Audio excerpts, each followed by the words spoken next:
What's up, guys? It's Joseph with JB's DIY Garage. I'm going to show you how to diagnose and figure out whether or not your EasyPro pond pump needs a new capacitor. So mine, I went out, pond pump wasn't running, and whenever I plug it in, it just makes that humming noise.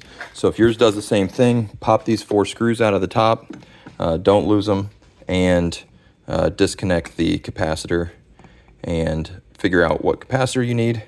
Mine specifically was a 30 microfarad, plus or minus 10 and 5, and then 250 volt AC.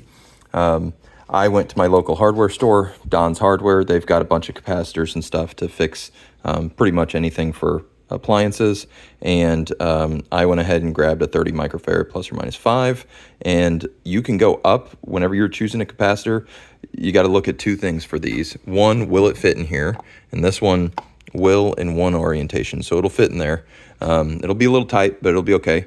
And 2, check and see you cannot go up or down, or you should not go up or down, because it'll basically make this motor run hotter if you go up, and it won't be able to start it as well if you go down or run it as well. This is a run capacitor, motor run capacitor. You can go up in voltage, but you cannot go down in voltage. So like the original one was a 250 volt. This one specifically is a 440 370 volt. Part number is TRCF30. It doesn't have to be this one, really, as long as you have 30 microfarads plus or minus 5, and then anything over the 250 volts, you should be good to go. But you need to make sure that it is a run capacitor, not a start capacitor. If you get a start capacitor, it'll look like this. It'll be a little smaller, and it'll have a black plastic case on it, whereas this is a metal case.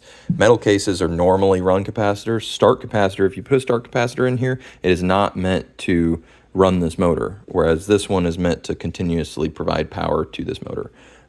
So make sure you get a run capacitor, not a start capacitor. Make sure it fits. I'm going to take some double-sided tape and throw it across where this one used to be installed, just so that it doesn't, I mean, it's not going to short out, but that way it's not dinging against this or anything.